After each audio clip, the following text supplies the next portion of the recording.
Welcome to this video students. Last video में हमने ये सीखा कि केमिकल रिएक्शंस क्या होती है, ठीक है, और केमिकल रिएक्शन हमारे डे टू डे लाइफ में किस तरीके की केमिकल रिएक्शंस होती है। और सेकंड हमने ये भी सीखा कि कोई एक केमिकल रिएक्शन होती है तो उस दौरान किस किस टाइप के चेंजेस होते हैं, ठीक है। नेक्स्ट इस लेक्चर के अंदर हम सीखेंगे कि केमिकल रिएक्शन को केमिकल इक्वेशन में किस तरीके से लिख सकते हैं। फिर हम ये भी सीखेंगे कि एक बैलेंस्ड केमिकल इक्वेशन किस तरीके का होता है, एक अनबैलेंस केमिकल इक्वेशन कैसा होता है, और किसी भी अनबैलेंस केमिकल इक्वेशन को हम किस तरीके से बैलेंस कर सकते हैं। तो हम इस चैप्टर में केमिकल इक्वेशन के बारे में बहुत कुछ बातें सीखेंगे, जिसके लिए मैंने कुछ क्वेश्चंस यहाँ पे प्रिपेयर किए। तो सबसे पहले हम देखते हैं क्वेश्चन नंबर 4 यहाँ पे, how to write a chemical equation, कि एक केमिकल इक्वेशन को किस तरीके से लिखा जाता है। तो यहाँ पे हम एक प्रोसेस देखेंगे, एक केमिकल रिएक्शन देखते हैं जो हम लास्ट लेक्चर में ऑलरेडी पढ़ चुके हैं। When magnesium ribbon is burnt in oxygen, it gets converted to magnesium oxide। ठीक है, ये हम पहले पढ़ चुके हैं कि मैग्नीशियम की पट्टी को जब हम एयर में जलाते हैं तब क्या होता है, वो बहुत ही एक वाइट कलर की फ्लेम के साथ बर्न होता है, ठीक है। और फिर वो क्या बन जाता है, मैग्नीशियम ऑक्साइड, एक वाइट कलर का पाउडर बन जाता है जो होता है मैग्नीशियम ऑक्साइड। ठीक है, तो जब इस केमिकल रिएक्शन को हम इस तरीके से लिखते हैं तब बहुत लंबा बन जाता है, ठीक है। यहाँ पे आप देख पा रहे हो तीन तीन लाइन यहाँ पे लिखा, सेंटेंस में हम लिखते हैं तो ये बहुत लंबा हो जाता है, ठीक है। तो हम लिख देंगे this descriptive is too long, ठीक है। ये डिस्क्रिप्शन जो है वो तो बहुत लंबा हो जाएगा। So it can be written as a chemical equation as follow. तो हम इस चीज़ को, ये जो हमें लंबा लग रहा है उसी चीज़ को हम छोटा सा इस तरीके से लिख सकते हैं, mg, ठीक है। जो मैग्नीशियम की पट्टी थी उसको हमने क्या लिख दिया, mg। फिर उसको जलाया, मतलब उसका प्रोसेस हुआ ऑक्सीजन के साथ, तो mg, और यहाँ पे ऑक्सीजन O2, और उसको प्रोसेस कराया, मतलब प्लस कर देंगे बीच में, और फिर उसमें से क्या बन गया, तो यहाँ पे वो प्रोसेस होके क्या बन गया, मैग्नीशियम ऑक्साइड। तो मैग्नीशियम ऑक्साइड के लिए हमने लिख दिया यहाँ पे MgO, ठीक है। तो इस इतने बड़े सेंटेंस को हम केमिकल इक्वेशन का यूज करके इस तरीके से छोटा सा एक लाइन में लिख सकते हैं, ठीक है। अब इसको थोड़ा एक्सप्लेन कर देना इसके अंदर। तो यहाँ पे देखो, सबसे पहले था मैग्नीशियम की पट्टी थी और उसको हमने जलाया, तो ऑक्सीजन के साथ प्रोसेस करवाया। तो यहाँ पे जो भी सब्सटेंसेस हम स्टार्टिंग में लेते हैं उसको हम रिएक्टेंट्स बोलते हैं, ठीक है। ये हम आगे भी पढ़ चुके हैं। फिर नेक्स्ट उसमें से फिर जो प्रोडक्ट हमें बनता है उसको हम बोलेंगे प्रोडक्ट, ठीक है। जो सब्सटेंसेस हम स्टार्टिंग में लेते हैं उसको हम बोलेंगे रिएक्टेंट्स। फिर उनके बीच में कुछ प्रोसेस होता है, और प्रोसेस होने के बाद हमें एक नई चीज़ मिलती है, वो नई चीज़ को हम क्या बोलेंगे, प्रोडक्ट बोलेंगे, ठीक है। तो उसके बारे में यहाँ पे कुछ इन्फॉर्मेशन लिख देनी, जैसे the substances that undergo chemical changes magnesium and oxygen, ठीक है। Substances that undergo chemical changes, मतलब कि जो सब्सटेंसेस के ऊपर केमिकल रिएक्शन हो रही है वो वाले, तो वो कौन कौन से हैं, मैग्नीशियम और ऑक्सीजन। तो magnesium and oxygen are known as reactants, तो उसको हम क्या बोलेंगे, रिएक्टेंट्स बोलेंगे, ठीक है। नेक्स्ट इसके बारे में लिख देंगे, the new substance is formed, कि जो भी नया सब्सटेंस हमें यहाँ मिला during the chemical reaction magnesium oxide, कौन सा नया सब्सटेंस मिला यहाँ पे हमें, magnesium oxide, is known as product. अब नेक्स्ट आपको यहाँ पे क्या दिया है केमिकल इक्वेशन के लिए, इन chemical reaction arrow is placed between reactants and product, ठीक है। कि कोई भी जो केमिकल इक्वेशन होता है उसमें रिएक्टेंट्स और प्रोडक्ट के बीच में एक एरो रखा जाता है, ठीक है। तो उसके बारे में यहाँ दिया है, नेक्स्ट लिखा है the reactants are written on the left hand side, जो रिएक्टेंट्स होते हैं वो एरो के लेफ्ट हैंड साइड लिखने होते हैं। एंड नेक्स्ट लिखा है with plus sign between them, तो रिएक्टेंट्स जो होते हैं वो एरो के लेफ्ट साइड में लिखना होता है। और दूसरी चीज़ ये होती है कि हर एक रिएक्टेंट्स के बीच में प्लस की साइन रखनी होती है, ठीक है। जैसे यहाँ पे हमारी जो प्रोसेस है वहाँ पे हमें 2 रिएक्टेंट्स चाहिए, लेकिन कुछ प्रोसेस ऐसी भी होती है जहाँ पे 3 या तो फिर 4 रिएक्टेंट्स भी आते हैं। तो जितने भी रिएक्टेंट्स हो उसके बीच में हमें क्या कर देना है, सिर्फ प्लस की साइन ऐड कर देनी है, ठीक है। नेक्स्ट यहाँ पे दिया है and the product are written on the right hand side, कि जो भी प्रोडक्ट आती है उसको राइट हैंड साइड में लिखना है, and plus sign between them, और उनके बीच में भी प्लस साइन लिखनी है। यहाँ पे हमारी जो प्रोसेस है वहाँ पे भले ही एक ही प्रोडक्ट मिला, ठीक है, लेकिन कभी कभी कोई रिएक्शन ऐसी भी होती है जिसमें 2 या फिर 3 या तो फिर 4 प्रोडक्ट्स भी मिलती है। तो जितने जितनी भी प्रोडक्ट्स मिले वो एरो के राइट हैंड साइड में लिखनी है, और हर एक प्रोडक्ट के बीच में हमें क्या करते जाना है, प्लस प्लस करते जाना है, ठीक है। जैसे यहाँ पे अगर हमें दूसरी कोई प्रोडक्ट मिलती तो यहाँ पे लिख देते और बीच में हम क्या कर देते, प्लस की साइन कर देते, ठीक है। नेक्स्ट क्या है यहाँ पे, the arrow head point toward the product and shows the direction of the reaction. जो एरो होता है उसका जो हेड होता है, ठीक है, ये है एरो का हेड, वो किस साइड रहता है, तो प्रोडक्ट के साइड रहता है। और जो एरो वो क्या रिप्रेजेंट करता है, रिएक्शन की डायरेक्शन रिप्रेजेंट करता है, कि ये जो रिएक्शन है वो यहाँ से लेके यहाँ पे हो रही है, ठीक है, इस डायरेक्शन में हो रही, कि पहले ये चीज़ें थी, फिर उसमें रिएक्शन हुई और फिर ये चीज़ें बन गई। तो यहाँ पे एरो रिप्रेजेंट करता है रिएक्शन की डायरेक्शन। तो यहाँ पे बहुत ही सिंपल क्वेश्चन है ये वाला, ठीक है, 3 स्टेप में लिख देना है। सबसे पहला स्टेप हम क्या लिख देंगे, पहले इसको थोड़ा एक्सप्लेन कर देंगे कि जो केमिकल इक्वेशन है, सबसे पहले ये वाली प्रोसेस लिख देंगे, फिर यहाँ पे एक डिस्क्रिप्शन लिख देंगे, कि अगर हम इसको डिस्क्रिप्शन में लिखते हैं तो बहुत लंबा हो जाता है, इसलिए इसको हम इस तरीके से इक्वेशन में लिख देंगे। फिर हम सबसे पहले इसके बारे में एक्सप्लेन कर देंगे कि ये रिएक्टेंट्स होते हैं, ठीक है, जो जिसके ऊपर केमिकल प्रोसेस हो रही है वो रिएक्टेंट्स होते हैं। फिर इसके बारे में लिख देते हैं कि जो हमें न्यू सब्सटेंस मिलता है वो प्रोडक्ट होती है। फिर हम एरो के बारे में लिख देंगे, ठीक है, पहले इसके बारे में, रिएक्टेंट्स के बारे में लिख देंगे, फिर प्रोडक्ट के बारे में लिख देंगे, फिर एरो के बारे में लिख देंगे। तो यहाँ पे ये 3 स्टेप आप लिख दोगे तो आपका आंसर यहाँ पे खत्म हो जाएगा, ठीक है। तो यहाँ पे हमारा फर्स्ट क्वेश्चन खत्म होता है। नेक्स्ट हम आगे बढ़ते हैं, question number 5। What is a balanced chemical equation and why should chemical equation be balanced? कि एक balanced chemical equation क्या होता है, ठीक है। तो यहाँ पे हम देखते हैं बैलेंस्ड केमिकल इक्वेशन, ये वाला मैंने यहाँ पे ग्रीन लाइन की हुई, क्योंकि ये क्वेश्चन अलग से भी आ सकता है, ठीक है। ये पूरा क्वेश्चन ना आए तो कोई बात नहीं, लेकिन ये छोटा सा क्वेश्चन भी आ सकता है कि what is the balanced chemical equation. तो ये आपको इस तरीके से भी याद रखना है कि ये अकेला क्वेश्चन भी आ सकता है। ओके, तो यहाँ पे हम देखते हैं कि एक बैलेंस्ड केमिकल इक्वेशन क्या होता है। तो an equation in which the number of atoms of all the elements are same on the both side, ठीक है। क्या कहना चाहता है कि atoms on all the elements, ठीक है। जैसे कोई रिएक्शन हो रही है, जैसे यहाँ पे प्रोसेस हो रही है, तो उसमें क्या होता है कि बहुत सारे एलिमेंट्स होते हैं, जैसे मैग्नीशियम है, ऑक्सीजन है, फिर यहाँ पे मैग्नीशियम ऑक्सीजन है, ठीक है, बहुत सारे एलिमेंट्स हो गए और हर एलिमेंट्स में डिफरेंट डिफरेंट एटम्स होंगे। जैसे यहाँ पे सिर्फ मैग्नीशियम ही है, यहाँ पे सिर्फ ऑक्सीजन ही, लेकिन इसके अंदर 2 एटम्स है, मैग्नीशियम भी है और ऑक्सीजन भी है। तो इस तरीके से बहुत सारे टाइप के एटम्स होते हैं। फिर एटम्स क्या होने चाहिए, तो सेम होने चाहिए on both the side. Both the side मतलब ये एरो है, ठीक है, उसके इस साइड जितने भी एटम्स होते हैं उतने ही इस साइड होने चाहिए। जैसे ये वाले इक्वेशन में हम देखें तो क्या हुआ, मैग्नीशियम यहाँ पे कितना है, एक ही है, ठीक है, क्योंकि Mg1 है। और इस साइड देखें तो मैग्नीशियम कितना है, इस साइड भी 1 है। ओके, यहाँ पे ऑक्सीजन देखते हैं तो ऑक्सीजन यहाँ पे कितने हैं, 2 है, क्योंकि O2, तो ऑक्सीजन कितने हो गए, 2। लेकिन इस साइड हम देखेंगे तो ऑक्सीजन कितने हैं, सिर्फ 1 ऑक्सीजन है, ठीक है। तो यहाँ पे सेम नहीं है, तो इसको हम एक बैलेंस्ड इक्वेशन नहीं बोल सकते, ठीक है, क्योंकि बैलेंस्ड इक्वेशन किसको बोलेंगे, तो N equation in which the number of atoms of all the elements, कि हर एक एलिमेंट्स के अंदर जो एटम होते हैं वो सेम होने चाहिए on the both side, then the equation is balanced equation. तो उस इक्वेशन को हम क्या बोलेंगे, एक बैलेंस्ड इक्वेशन बोलेंगे, ठीक है। यहाँ पे क्वेश्चन इससे उल्टा ऐसा भी आ सकता है कि व्हाट इज अनबैलेंस्ड इक्वेशन, तो उसमें सिर्फ हम छोटा सा यहाँ पे चेंज कर देंगे, ठीक है। यहाँ पे सेम की जगह हम क्या लिख देंगे, नॉट सेम की, इस तरीके से आंसर लिख देंगे, an equation in which the number of atoms of all the elements are not same on the both side, then the equation is called unbalanced chemical equation, ठीक है। दोनों तरीके से क्वेश्चन आ सकता है, तो हमें दोनों तरीके से प्रिपेयर रहना है कि एक बैलेंस्ड केमिकल इक्वेशन क्या होता है या फिर अनबैलेंस्ड केमिकल इक्वेशन क्या होता है, ठीक है। सिंपल है एकदम, ठीक है। एरो है, इस साइड रिएक्टेंट्स है, इस साइड प्रोडक्ट है। रिएक्टेंट्स के अंदर जितने भी एटम्स है, ठीक है, उसके नंबर प्रोडक्ट के अंदर जितने भी एटम्स है उसके नंबर सेम होने चाहिए, ठीक है। जैसे यहाँ पे एक मैग्नीशियम है तो यहाँ पे भी एक ही मैग्नीशियम है, ठीक है, कॉमन सेंस की बात है। अगर यहाँ पे एक मैग्नीशियम है तो प्रोसेस होकर 2 मैग्नीशियम थोड़ी बन जाएंगे, वो एक ही रहेगा, ठीक है। यहाँ पे 2 ऑक्सीजन है तो प्रोसेस करके 1 ऑक्सीजन थोड़ी बन जाएगा, वो 2 ही रहेगा, ठीक है। अभी यहाँ पे 1 बना है क्योंकि ये वाला जो केमिकल इक्वेशन है वो भी बैलेंस नहीं है, ठीक है। तो ये ऐसे लिखना गलत होता है, तो उसको बैलेंस कैसे करना है वो भी हम आगे सीखेंगे। अभी के लिए ये याद रखना है कि बैलेंस्ड केमिकल इक्वेशन क्या होता है, तो मतलब इस साइड और इस साइड जो भी एटम्स है वो सेम नंबर में होने चाहिए, तो उसको बोलते हैं हम balanced chemical equation. Unbalanced chemical equation किसको बोलते हैं? तो अगर दोनों साइड में एटम्स के नंबर सेम नहीं है तो उसको हम अनबैलेंस्ड केमिकल इक्वेशन बोलते हैं। तो दोनों तरीके से इस डेफिनेशन को याद रखना है।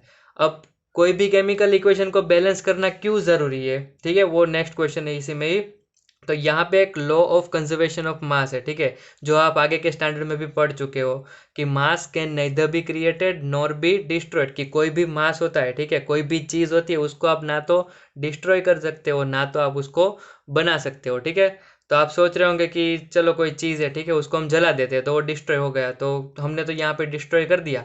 लेकिन जब आप कोई भी चीज़ को जलाते हो तो डिस्ट्रॉय नहीं होता है, सबसे पहले तो उसका जो पीछे वाला वेस्ट बचता है, फिर कुछ पार्ट कहाँ चला जाता है, एटमॉस्फेयर के अंदर भाप बन के चला जाता है। तो यहाँ पे क्या हुआ, ये जो मटेरियल था वो डिस्ट्रॉय नहीं हुआ, उसके वो हम ऐसा बोल सकते हैं कि वो डिफरेंट फॉर्म में ट्रांसफर हो गया।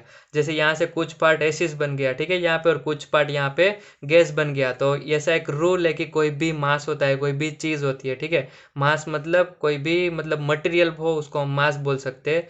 वो कैन नाइदर बी क्रिएटेड, मतलब कोई भी मटेरियल बन नहीं सकता, ठीक है। अगर आप कुछ मटेरियल बना रहे हो तो मतलब आप दूसरी किसी चीज़ का यूज़ कर रहे होगे, ठीक है। ऐसे ही कहीं से ऑटोमेटिकली कहीं से बन नहीं जाता है, ठीक है, कोई और चीज़ का आप दूसरे तरीके से ट्रांसफ़र कर सकते हो, कोई भी नया मटेरियल आप नहीं बना सकते हो। दूसरा, नॉर बी डिस्ट्रॉय, कि आप कोई भी मास को डिस्ट्रॉय भी नहीं कर सकते हो, ठीक है। एक चीज़ में से दूसरी चीज़ में ट्रांसफ़र होती है लेकिन वो कंप्लीटली डिस्ट्रॉय कभी भी नहीं होता है, ठीक है। तो ये वाला है हमारा law of conservation of mass.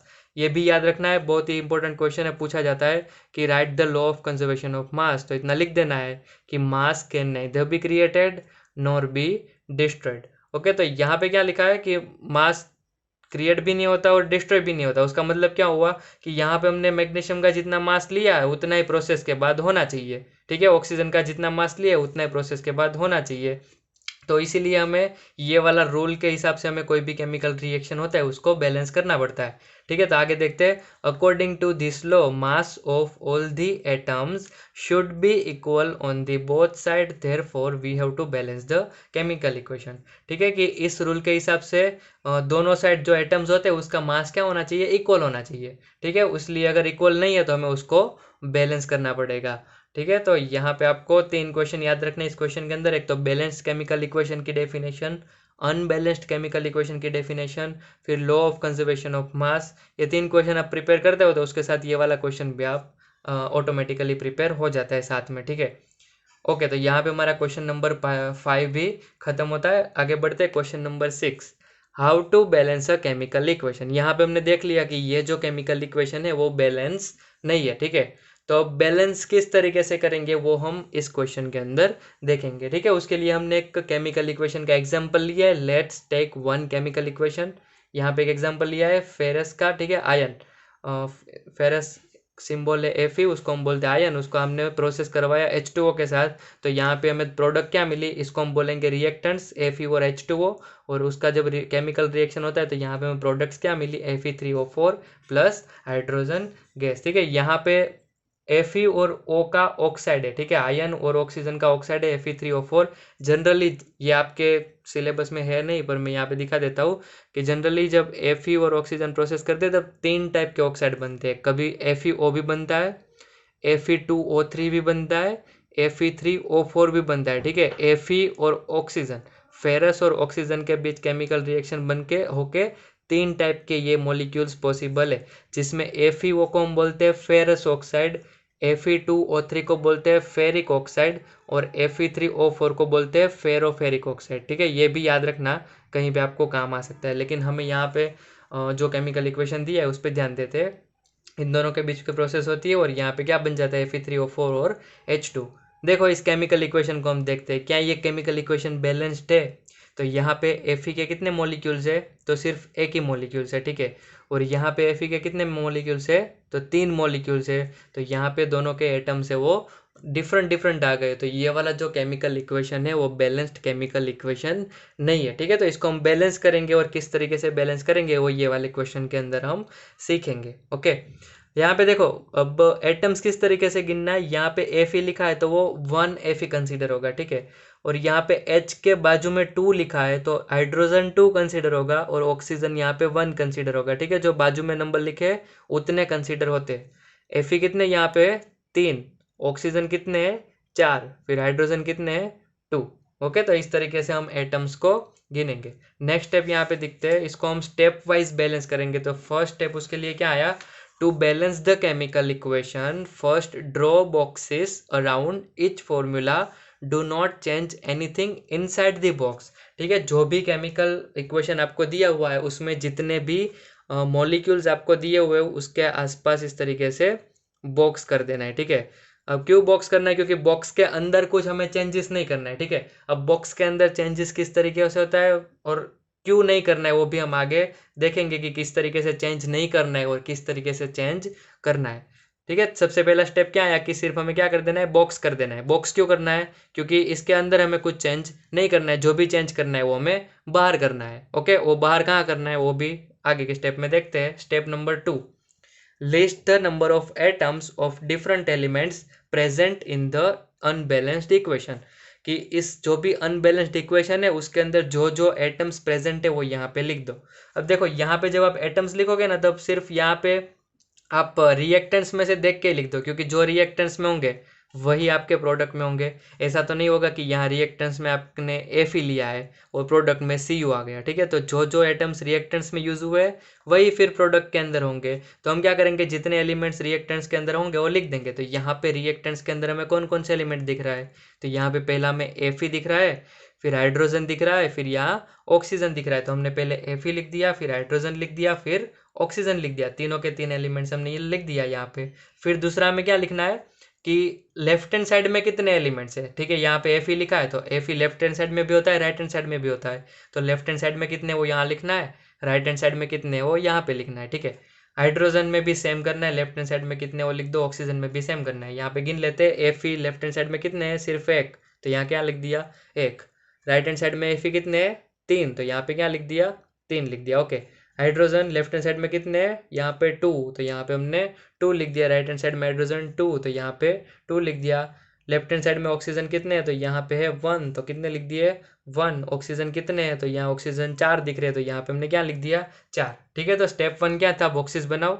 Step 2 क्या था, हर एक एलिमेंट्स को गिन लो, लेफ्ट साइड में कितने राइट साइड में कितने, उसके हिसाब से इस तरीके का एक टेबल बना देंगे। नेक्स्ट स्टेप देखते हैं, start balancing with the compound that contains the maximum number of atom.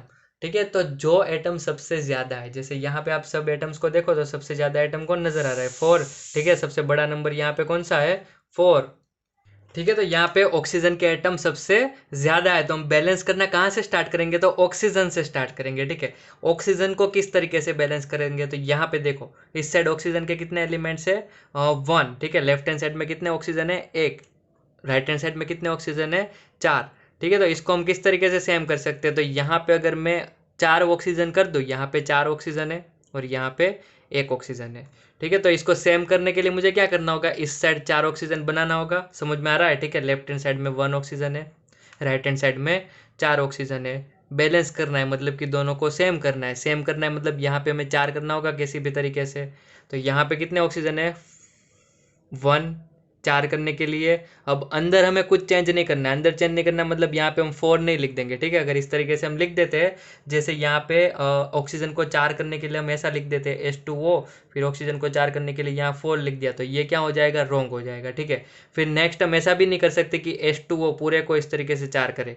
Okay, तो हमें क्या किस तरीके से चेंजेस करना है, तो हमें हर एक एटम के आगे नंबर लिखना होता है। ठीक है, जैसे अगर Fe को बढ़ाना है तो यहाँ पे नंबर लिखेंगे, H2O को बढ़ाना है तो यहाँ पे नंबर लिखेंगे, Fe3O4 में किसी एटम को बढ़ाना है तो यहाँ पे नंबर लिखेंगे, इस एटम को बढ़ाना है तो यहाँ पे नंबर लिखेंगे। ठीक है, जब भी इक्वेशन को बैलेंस करेंगे तब हम कोई भी मॉलिक्यूल के आगे नंबर लिखते हैं। ओके, तो यहाँ पे ऑक्सीजन को 4 करने के लिए अभी कितना है 1, तो यहाँ पे मैं 4 से मल्टीप्लाई कर दूँ तो 4 हो जाएंगे।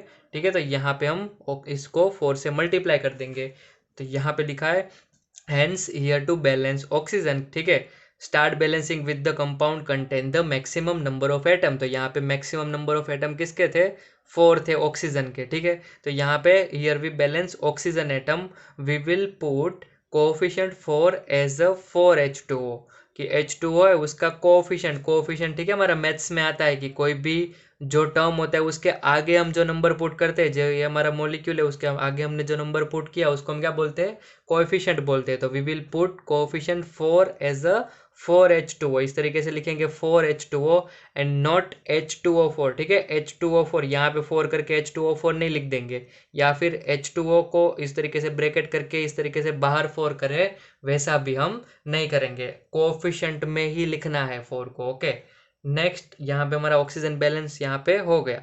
नेक्स्ट देखते हैं, स्टिल Fe एंड H यहाँ पे और आयरन और hydrogen is not balanced in the equation, अभी भी Fe और H है वो बैलेंस नहीं है।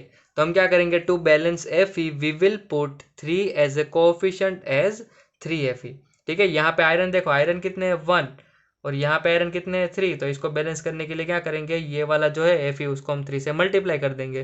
तो यहाँ पे to balance the Fe we will put 3 as a coefficient as 3Fe, यहाँ पे 3Fe कर दिया, ठीक है। ये वाला 4H2 हमने लास्ट स्टेप में किया था, तो यहाँ पे Fe और ऑक्सीजन बैलेंस हो गए। तो अब कौन बचा, हाइड्रोजन बचा, ठीक है। To balance the H we will put 4 as a coefficient as a 4H2। देखो हाइड्रोजन को बैलेंस करना है ना, तो हाइड्रोजन यहाँ पे क्या हुआ, पहले यहाँ पे हाइड्रोजन 2 2 दोनों सेम थे, ठीक है। लेकिन जब क्या हुआ, हमने यहाँ ऑक्सीजन को बैलेंस करने के लिए यहाँ 4 से मल्टीप्लाई किया ना, तो उसके साथ हाइड्रोजन भी चेंज होगा, ठीक है। तो ये कंसीडरेशन आपको साथ में करते जाना है, ठीक है। आपको बहुत सारे क्वेश्चंस आएंगे कि केमिकल इक्वेशन को बैलेंस करो, तो आप बैलेंस करते टाइम यहाँ पे कई सारी जगहों पर आप मल्टीप्लाई करते जाते हो, तो मल्टीप्लाई करने के बाद और भी एटम्स में चेंज आते हैं वो कंसिडर करते जाना है, ठीक है। इसको लास्ट तक 2 2 रख के भूल नहीं जाना है कि हाइड्रोजन तो पहले से ही सेम है तो उसको बैलेंस नहीं करना है। जैसे ही हमने यहाँ ऑक्सीजन को बैलेंस करने के लिए यहाँ 4 किया, तो हाइड्रोजन यहाँ 2 था, ठीक है, वो भी 4 से मल्टीप्लाई होकर वो क्या बन जाएगा, फिर 8 बन गया, ठीक है। तो यहाँ हाइड्रोजन चेंज हो गया, तो यहाँ पे भी हाइड्रोजन बैलेंस नहीं रहा, यहाँ पे 8 हाइड्रोजन हो गए और यहाँ पे 2 हाइड्रोजन हो गए, ठीक है। तो अब हमें क्या करना होगा, अब हमें राइट हैंड साइड में हाइड्रोजन को बढ़ाना होगा, ठीक है। जैसे इस साइड 8 हाइड्रोजन है और यहाँ पे सिर्फ 2 ही हाइड्रोजन, तो हम क्या करेंगे, यहाँ 4 से मल्टीप्लाई कर देंगे, तो 4 2 सा क्या हो जाएगा, 8 हाइड्रोजन राइट हैंड साइड में भी होगा, और हाइड्रोजन के साथ दूसरा कोई भी और एटम नहीं है, तो और एटम में चेंजेस नहीं होंगे, तो हमारा पूरा इक्वेशन क्या हो जाएगा, बैलेंस हो जाएगा। तो यहाँ पे लिख देंगे, to balance H we will put 4 as a coefficient as 4H2, यहाँ पे हमने हाइड्रोजन के आगे क्या लगा दिया, 4, तो 4H2 बन जाएगा, ठीक है। तो H2 मतलब 2 हाइड्रोजन, वो 4 से मल्टीप्लाई होगा तो 8 हाइड्रोजन बन गए, और लेफ्ट हैंड साइड में भी कितने हाइड्रोजन थे, यहाँ पे H2 और 4 से मल्टीप्लाई होगा तो 8 हाइड्रोजन, तो यहाँ पे पूरा इक्वेशन हमारा बैलेंस हो जाता है। तो यहाँ पे हम स्टेप 6 लिख दिया, finally we get balanced equation and to check the correctness we will count each element on the both side, ठीक है। यहाँ पे हमें बैलेंस्ड इक्वेशन मिल जाता है, तो उसके बाद हमें चेक करना है, ओके, कि सही में ये बैलेंस्ड है कि नहीं। कभी कभी क्या होता है कि कुछ एटम्स यहाँ पे जैसे मैंने 4 रखा, तो हाइड्रोजन के साथ साथ ऑक्सीजन में भी चेंज हो रहा है, तो इस तरीके से एटम में कभी कभी चेंज होता है और गलती से हम गिनना भूल जाते हैं, तो फिर इक्वेशन कैसा रह जाता है, अनबैलेंस रह जाता है, ठीक है। तो यहाँ पे जब आपको लगे कि अब मैंने इक्वेशन अच्छे से बैलेंस कर लिया, तो उसके बाद आपको एक बार वेरीफाई भी कर लेना है, ठीक है। तो यहाँ पे हम वेरीफाई करते हैं, ओके। तो सबसे पहले Fe गिनते हैं, तो Fe लेफ्ट हैंड साइड में कितने हैं, 3, राइट हैंड साइड में भी कितने हैं, 3, ओके, Fe बैलेंस्ड हो गया। नेक्स्ट गिनते हैं हाइड्रोजन, हाइड्रोजन यहाँ 2 और 2 4 जा 8 हाइड्रोजन, राइट हैंड साइड में भी 2 2 4 जा 8 हाइड्रोजन, तो हाइड्रोजन भी यहाँ पे बैलेंस हो गया है। नेक्स्ट ऑक्सीजन को गिनते हैं, ऑक्सीजन यहाँ 1 और आगे 4 है, तो 1 4 जा 4 ऑक्सीजन, यहाँ पे ऑक्सीजन 4 है, आगे कुछ नहीं है, ठीक है। तो 4 ऑक्सीजन हो जाएंगे, यहाँ पे भी 4, यहाँ पे भी 4, तो ऑक्सीजन भी हमारा बैलेंस हो गया। तो यहाँ पे हमारे तीनों आइटम्स यहाँ पे बैलेंस होते हैं, ठीक है। तो यहाँ पे हमने चेक भी लास्ट में करना है कि सच में वो बैलेंस हो गया है कि नहीं हो गया है, ठीक है। नेक्स्ट ये वाला बैलेंस इक्वेशन हो जाए, उसके बाद हम क्या करेंगे, इस बॉक्स को हटा देंगे और इस तरीके से बैलेंस इक्वेशन लिखेंगे, ठीक है। बॉक्स को हमने क्यों किया था, ताकि हमें याद रहे कि हमें बॉक्स के अंदर कोई चेंजेस नहीं करना है, ठीक है। लास्ट में जब हमारा बैलेंस इक्वेशन जब बैलेंस हो जाता है, तो हम इस तरीके से इक्वेशन को लिखेंगे ऑल दी टाइम, ठीक है। कभी भी हम फ्यूचर में कोई भी केमिकल इक्वेशन लिखते हैं, तो कभी भी इस तरीके से बॉक्स नहीं करते, केमिकल इक्वेशन ऑलवेज इसी तरीके से लिखते हैं, ठीक है, ओके। लेकिन आपको यहाँ पे केमिकल इक्वेशन पहली बार आया, तो आपको पता नहीं होगा कि केमिकल इक्वेशन में किस तरीके से चेंजेस करना है, तो आपको सिखाने के लिए सबसे पहले ये बॉक्स करवाए, ताकि आप उसके अंदर के साइड कोई भी चेंजेस ना कर दो, okay. Next, this chemical equation is now balance and the method of balancing is called heat and trial method.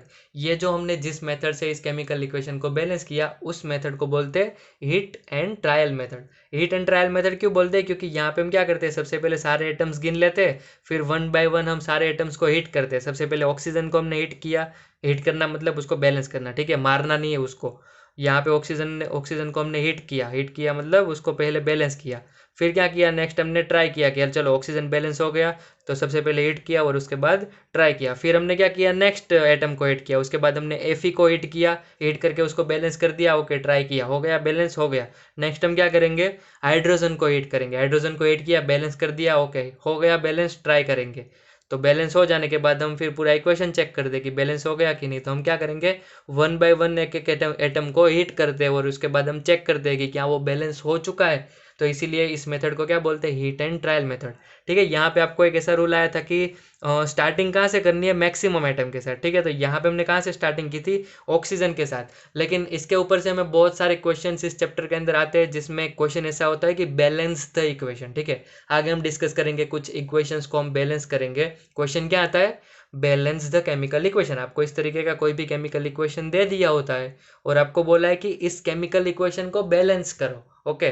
तो वहां पे हम ये वाला रूल नहीं देखेंगे, ठीक है, कि सबसे ज्यादा आइटम वो वहां से स्टार्ट करेंगे। हम वहां पे ये याद रखेंगे कि हम हाइड्रोजन और ऑक्सीजन से तो कभी स्टार्ट ही नहीं करेंगे बैलेंस करना। ठीक है, क्यों स्टार्ट नहीं करेंगे, क्योंकि बहुत सारी जगह पे हाइड्रोजन और ऑक्सीजन होते हैं। ठीक है, तो मतलब हम अगर उसमें चेंज करने जाते हैं ना तो उसके साथ और भी एटम्स चेंज हो जाते हैं, ओके। इसलिए ऑक्सीजन और हाइड्रोजन को हम हमेशा लास्ट में रखेंगे।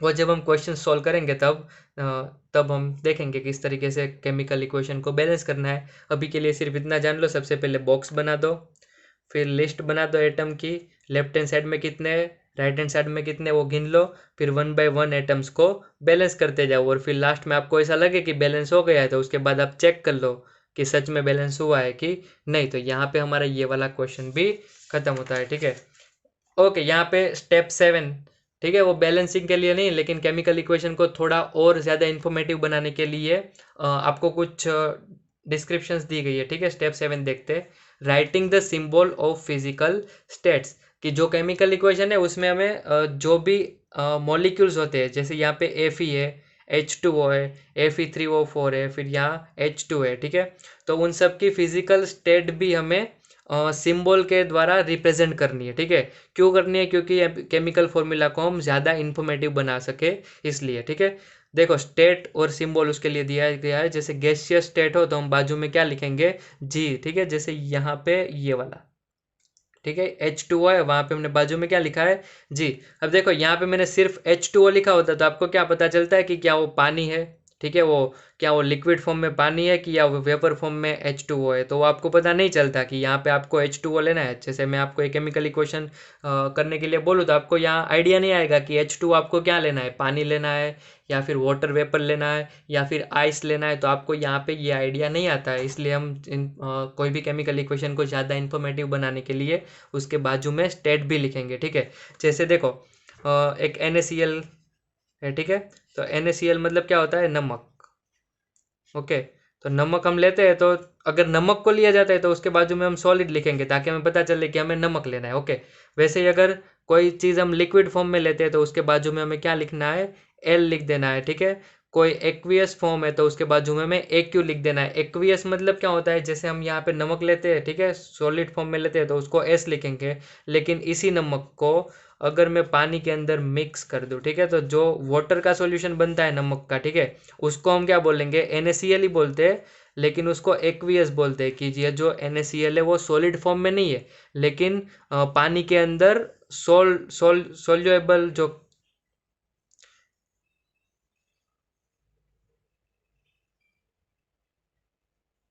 लेकिन पानी के अंदर मिक्स किया हुआ जो रहता है वो वाला नमक है। ठीक है, पानी के अंदर मिक्स किया हुआ वाला नमक है, इसीलिए ये वाले सिंबल्स इसीलिए इतने इन्फॉर्मेटिव है। ठीक है, जैसे यहाँ पे NaCl के बाजू में S लिखा है तो हमें डायरेक्टली आइडिया आ जाएगा। ठीक है, सिर्फ NaCl लिखा है, ठीक है, तो यहाँ से हमें आइडिया नहीं आएगा कि NaCl सॉलिड फॉर्म नमक है या फिर NaCl पानी में मिक्स किया हुआ नमक है। तो यहाँ पे इंफॉर्मेटिव बनाने के लिए हम इस तरीके के सिंबल चूज करेंगे। सिंबल भी आपको याद रखने हैं, गैसियस हो तो जी लिखना है, लिक्विड फॉर्म में तो एल लिखना है, एक्वियस, एक्वियस मतलब आपको ठीक है याद रहेगा ना। यहाँ पे एक्वियस मतलब क्या होता है कि वाटर वाला सॉल्यूशन होता है, कि वाटर के अंदर हम कोई चीज़ कर देते, वाटर वाला कोई भी सॉल्यूशन होगा तो उसको हम क्या लिखेंगे, एक्वियस। एक्वियस क्यों आया, क्योंकि यहाँ पे वाटर को ना एक्वा बोला जाता है, एक्वा, ठीक है। एक्वा मतलब क्या होता है, वाटर, इसलिए वाटर वाले सॉल्यूशन के लिए हमने क्या यूज़ किया, ए क्यू, एक्वियस, ठीक है। इसीलिए एक्वियस के लिए क्या सिंबल यूज होता है, ए क्यू। नेक्स्ट सॉलिड फॉर्म में होता है उसके लिए हम एस यूज़ करते हैं। जैसे यहाँ पे हम एफी, मेटल, मेटल किस फॉर्म में होती है, सॉलिड, तो यहाँ पे इसके बाजू में हमने क्या लिखा, एस लिखा। फिर यहाँ H2O के बाजू में जी लिखा है, मतलब कि ये जो H2O है वो लिक्विड वाटर नहीं है, ठीक है, यहाँ पे वाटर वेपर है जो गैसियस फॉर्म में है। नेक्स्ट यहाँ पे Fe3O4 जो भी बन रहा है वो एक सॉलिड होगा, और हाइड्रोजन ऑलवेज गैसी होता है, तो यहाँ पे हमने बाजू में जी लिख दिया। नेक्स्ट इसको और ज़्यादा इंफॉर्मेटिव बनाने के लिए sometime we write reaction condition such as temperature, pressure, catalyst etcetera above और बिलो द एरो। अब देखो इस केमिकल इक्वेशन को और भी ज़्यादा इंफॉर्मेटिव बनाने के लिए हम एरो के ऊपर कुछ कंडीशंस लिखते हैं, ठीक है। जैसे कुछ कंडीशन, कुछ रिएक्शंस यहाँ पे आपको दिए कि कार्बन मोनोऑक्साइड अगर हाइड्रोजन गैस के साथ रिएक्शन करता है, केमिकल रिएक्शन, तो आपको मिलता है मिथेनॉल, ठीक है। यहाँ पे मिथेनॉल CH3OS मिलता है, लेकिन ये प्रोसेस करवाने के लिए यहाँ पे ये प्रोसेस डायरेक्टली नहीं हो जाएगी, ठीक है। कार्बन मोनोऑक्साइड और हाइड्रोजन को आप बाजू बाजू में रख दोगे तो मिथेनॉल बन जाएगा, ऐसा नहीं है यहाँ पे, ठीक है। ये प्रोसेस करवाने के लिए आपको 340 एटमॉस्फेरिक प्रेशर देना होगा, तो ही ये रिएक्शन हो सकती है। तो यहाँ पे रिएक्शन करवाने के लिए जो भी स्पेशल चीज़ है, अगर वो हमें इंफॉर्मेशन ऐड करनी है तो हम कहाँ पे ऐड कर सकते हैं, अबो और बिलो दी एरो। तो यहाँ एरो का भी हमें यूज़ करना है, एरो के ऊपर या फिर नीचे हम कुछ भी, जो भी स्पेशल चीज़ है वो भी हम केमिकल इक्वेशन को और अच्छा बनाने के लिए लिख सकते हैं, ठीक है। एक दूसरी प्रोसेस है, ठीक है, ये वाली प्रोसेस आपने पढ़ी होगी, कार्बन डाइऑक्साइड और H2O के बीच में प्रोसेस होती है, ठीक है, फोटोसिंथेसिस प्रोसेस यहाँ पे है, जो किसकी प्रेजेंस में होती है, सनलाइट की प्रेजेंस में होती है, ओके। और कहाँ पे होती है, क्लोरोफिल के अंदर होती है। तो ये स्पेशलिटीज दिखाने के लिए हमने एरो का यूज़ किया, ऊपर नीचे जो भी इन्फॉर्मेशन हमने लिखनी थी वो लिख दी, ठीक है। एरो के ऊपर नीचे क्या लिखा जाता है, एक तो टेम्परेचर लिखा जाता है, जब कोई प्रोसेस करने के लिए कुछ टेम्परेचर की ज़रूरत होती है तो कितना टेम्परेचर चाहिए वो हम एरो के ऊपर या फिर नीचे लिख सकते हैं। प्रेशर लिख सकते हैं, जैसे इस प्रोसेस में हमने क्या लिखा था कि 340 एटमॉस्फेरिक प्रेशर चाहिए, या फिर कोई कैटालिस्ट लिख सकते हैं, जैसे यहाँ पे सॉरी यहाँ पे कोई कैटालिस्ट तो नहीं है, लेकिन यहाँ पे कुछ प्रेजेंस, जैसे सनलाइट की प्रेजेंस चाहिए तो सनलाइट यहाँ लिख सकते हैं, कहाँ पे प्रोसेस हो रही है वो लिख सकते हैं, कोई कैटालिस्ट हो तो उसको भी हम यहाँ पे लिख सकते हैं, ओके। यहाँ पे दो चीज़ें क्या मिली, ग्लूकोज, ऑक्सीजन और पानी, ओके। तो यहाँ पे हमारा पूरा क्वेश्चन जो है वो खत्म होता है, ठीक है। केमिकल इक्वेशन को किस तरीके से बैलेंस करना है वो हमने सीख लिया, केमिकल इक्वेशन को किस तरीके से मोर इन्फॉर्मेटिव बना सकते हैं वो भी हमने यहाँ पे सीख लिया। ये सिंबल्स आपको अच्छे से याद रख लेना है कि किस स्टेट के लिए कौन सा सिंबल यूज़ होता है, और एरो के ऊपर हम कुछ स्पेशलिटीज़ जो भी होती है वो लिख सकते हैं, वो भी याद रख लेना है। अब यहाँ पे हम देखते हैं एक्सरसाइज का क्वेश्चन नंबर 7, जहाँ पे आपको क्वेश्चन क्या दिया है, balance the following chemical equation, के आपको कुछ केमिकल इक्वेशंस नीचे दिए होंगे और उसको आपको बैलेंस करने होंगे, ठीक है। तो यहाँ पे हम बैलेंस करना स्टार्ट करते हैं, तो कहाँ से स्टार्ट करेंगे, सबसे पहले हम सारे एटम्स देख लेंगे कि इसके अंदर कितने कितने एटम्स है। तो यहाँ से स्टार्ट करो, हाइड्रोजन है, ठीक है। नेक्स्ट क्या है, सॉरी थोड़ा एक जगह छोड़ देते हैं, हाइड्रोजन है। नेक्स्ट क्या है, नाइट्रोजन, फिर ऑक्सीजन है, कैल्शियम है, ऑक्सीजन ऑलरेडी ले लिया, और हाइड्रोजन भी ऑलरेडी हमने यहाँ पे ले लिया है। फिर हम क्या रखेंगे, यहाँ पे लेफ्ट हैंड साइड में कितने हैं वो लिखेंगे, और राइट हैंड साइड में कितने हैं वो यहाँ पे लिखेंगे, ओके। लेफ्ट, अब यहाँ पे ना थोड़ी जगह रखना, क्योंकि हम जब यहाँ मल्टीप्लिकेशन करते जाएंगे ना तो एटम में चेंज होगा, एटम में चेंज होगा तो हम यहाँ पे भी चेंजेस करते जाएंगे, इसलिए हमें यहाँ पे थोड़ी जगह चाहिए होगी, इसलिए हम यहाँ थोड़ा लेफ्ट हैंड साइड और राइट हैंड साइड के बीच में थोड़ा डिस्टेंस रखेंगे, ओके।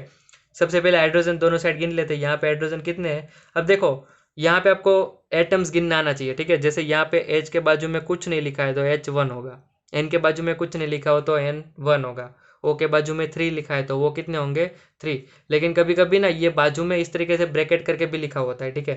तो ये ब्रैकेट के यहाँ पे 2 लिखा है ना, तो ब्रैकेट के अंदर जितना भी है उसको 2 गिनना है। तो यहाँ पे ऑक्सीजन भी 2 हो जाएगा और हाइड्रोजन भी 2 हो जाएगा। जैसे यहाँ पे NO3 फिर उसके बाहर 2 लिखा है, तो नाइट्रोजन 2 होंगे, लेकिन ऑक्सीजन कितने होंगे, तो ऑक्सीजन यहाँ पे ऑलरेडी 3 थे, तो 3 2 6 ऑक्सीजन हो जाएंगे, ठीक है। तो यहाँ पे आपको एटम भी अच्छे से गिनना आना चाहिए। तो थोड़ा ध्यान देना यहाँ पे एटम किस तरीके से गिनते हैं। एक बार आपको आ जाए फिर आप केमिकल इक्वेशन इस अच्छे तरीके से सोल्व कर सकते हो। ओके, लेफ्ट हैंड साइड में कितने हाइड्रोजन यहाँ पे देखते हैं। लेफ्ट हैंड साइड में एक हाइड्रोजन, यहाँ पे एक हाइड्रोजन है, लेकिन 2 से मल्टीप्लाई के 2 बन जाएंगे, तो 1 और 2 टोटल कितने हाइड्रोजन हो गए 3। नाइट्रोजन कितने हैं, सिर्फ यहाँ पे ही है 1। फिर ऑक्सीजन कितने हैं, तो यहाँ 3 और यहाँ 2, 3 और 2 कितने हो जाएंगे 5। कैल्शियम कितने हैं यहाँ पे, सिर्फ 1। ओके, राइट हैंड साइड में गिन लेते हैं। हाइड्रोजन राइट हैंड साइड में कितने हैं, तो यहाँ पे H2, तो 2 हाइड्रोजन है। नाइट्रोजन 1, लेकिन ये 2 से मल्टीप्लाई होगा तो नाइट्रोजन कितने हो जाएंगे 2। ऑक्सीजन कितने हैं 2, यहाँ पे 3 लिखा है, 3 2 सा कितना हो जाएगा 6, और यहाँ पे एक ऑक्सीजन है तो 7 ऑक्सीजन हो जाएंगे। और कैल्शियम यहाँ पे कितने हैं 1। ओके, अब देखो यहाँ पे हमें पहला रूल क्या आया था कि जहाँ पे मैक्सिमम एटम्स हो वहाँ से स्टार्ट करना था। यहाँ पे मैक्सिमम एटम कहाँ पे 7 ऑक्सीजन का, लेकिन यहाँ पे हम एक ही रूल याद रखेंगे, केमिकल इक्वेशन को इजीली बैलेंस करने के लिए हम कभी भी हाइड्रोजन और ऑक्सीजन से स्टार्ट नहीं करेंगे। ओके, तो कहाँ से स्टार्ट करेंगे, तो हाइड्रोजन और ऑक्सीजन को छोड़ के कहीं से भी आप स्टार्ट कर सकते हो। तो इस दोनों को छोड़ दे तो कौन बचता है, नाइट्रोजन और कैल्शियम। तो कैल्शियम तो ऑलरेडी पहले से ही बैलेंस है, यहाँ पे भी 1 और यहाँ पे भी 1, तो अब कौन सा ऑप्शन बचता है हमारे पास, नाइट्रोजन। नाइट्रोजन को बैलेंस करते हैं, लेफ्ट हैंड साइड में 1 है, राइट हैंड साइड में 2 है, तो हमें क्या करना है, लेफ्ट हैंड साइड में एक नाइट्रोजन बढ़ाना है। तो यहाँ पे एक नाइट्रोजन है तो मैं आगे 2 कर दूंगा तो 2 हो जाएंगे और एक बढ़ जाएगा। ठीक है, लेकिन जैसे हम यहाँ पे 2 करेंगे ना तो और भी केमिकल जो एटम्स है उसके अंदर चेंजेस हो गए। जैसे हाइड्रोजन भी यहाँ 1 था तो 2 हो गया, तो यहाँ पे हाइड्रोजन का एक एटम बढ़ जाएगा, तो यहाँ पे मैं वो गिनना होगा, हाइड्रोजन हो गए 3 में से 4।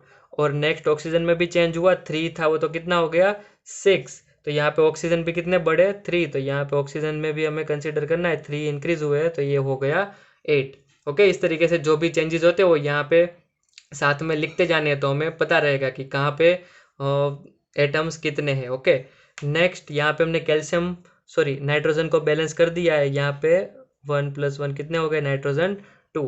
अब हम कहाँ से स्टार्ट करेंगे, तो यहाँ देखो हाइड्रोजन ऑक्सीजन से स्टार्ट नहीं करना है, तो बचा ऑप्शन नाइट्रोजन और कैल्शियम। तो नाइट्रोजन तो बैलेंस ही है पहले से, ओके 2 2। कैल्शियम तो पहले से ही बैलेंस था 1 1, तो अब लास्ट ऑप्शन क्या बचा, हाइड्रोजन और ऑक्सीजन। तो अब आप कहीं से भी स्टार्ट कर सकते हो। ओके, हाइड्रोजन और ऑक्सीजन को लास्ट में रखना है। तो अब हम हाइड्रोजन को बैलेंस करने के लिए ट्राई करते हैं। हाइड्रोजन कितने, इस साइड 4 और इस साइड कितने हैं 2, तो राइट हैंड साइड में हमें क्या करना है 2 हाइड्रोजन इंक्रीज करना है। तो यहाँ पे कितने हाइड्रोजन थे 2, तो ये हमें आगे 2 कर देंगे, तो 2 2 ज़ा 4, 2 में से 4 हो गया, तो कितना इंक्रीज हुआ 2 इंक्रीज हो गया। ठीक है, यहाँ पे 2 इंक्रीज होकर हाइड्रोजन क्या हो जाएगा 4। लेकिन जब मैं इसको इंक्रीज कर रहा हूँ तब यहाँ पे साथ में ऑक्सीजन भी इंक्रीज होगा, तो ऑक्सीजन 1 था तो 1 2 ज़ा 2, 1 में से 2 हो गया, तो कितना इंक्रीज हुआ ऑक्सीजन 1 इंक्रीज हुआ, तो क्या बन गया 8। तो यहाँ पे जब हम हाइड्रोजन को बैलेंस करने गए ना तब आप देख सकते हो कि ऑटोमेटिकली ऑक्सीजन भी बैलेंस हो गया। जैसे यहाँ पे ऑक्सीजन कितने थे 8 और यहाँ पे भी ऑक्सीजन कितने हैं 8, तो यहाँ पे हमारा पूरा केमिकल जो फॉर्मूला है वो क्या हो गया, केमिकल इक्वेशन है वो बैलेंस हो गया। चेक करना हो तो आप कर सकते हो।